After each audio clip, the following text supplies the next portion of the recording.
And to get another perspective, I spoke to somebody that's been occupying Wall Street himself, organizer Joe Fionda. He says he's seen police brutality firsthand. All right, well, I got down to the financial district about, say, like 8:30 on about 2 hours of sleep and still adrenaline from the night before. We had marched over to, in my group, to William and Exchange Place, where there was a sit-in and mic checks, where we were, everybody was sharing a story. We have a story time. So finally, there was another crew down by Delmonico's, and we heard that there was a crowd of police chasing them, and then we went to go join their crew so there could be bigger numbers. We, in turn, were followed by cops down William Street, where a couple people got arrested and started getting manhandled. One girl was being picked up by, like, had her hands behind her back, and they were, like, holding her by her arms and legs.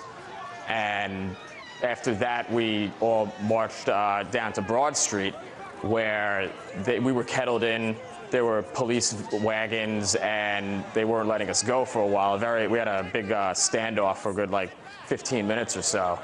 And then after that, we finally marched back to Zuccotti Park. And by that time, I think it was about 10:30, I believe.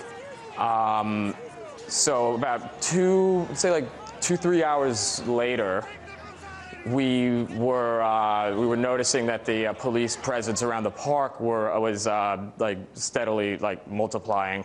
They were starting to use the plastic ties to tie the barricades and started kettling us in the park.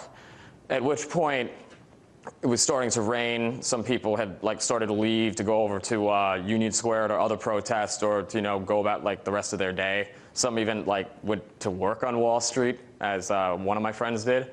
And all of a sudden, we saw helmets coming into the park, people screaming that they were getting beaten. A journalist got thrown to the ground, and one kid, believe he got his skull cracked.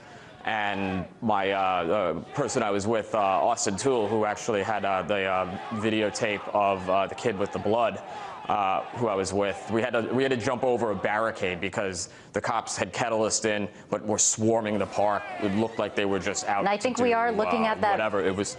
I think that's what our viewers are seeing on the screen there. We see a bloody image of looks like he was hit in the head pretty badly there. Joe, we're seeing these violent images of police brutality, it looks like. I mean, from what you've seen, what has caused police to resort to violence? Give us some more context surrounding the situation there. The only thing I can think of is that bad apples are deciding to follow orders knowing that they have basically impunity to do so. Following orders of Bloomberg and Ray Kelly, obviously, who Bloomberg is been supremely embarrassed by this entire movement, as we have been targeting him as, the 12th richest person in the world.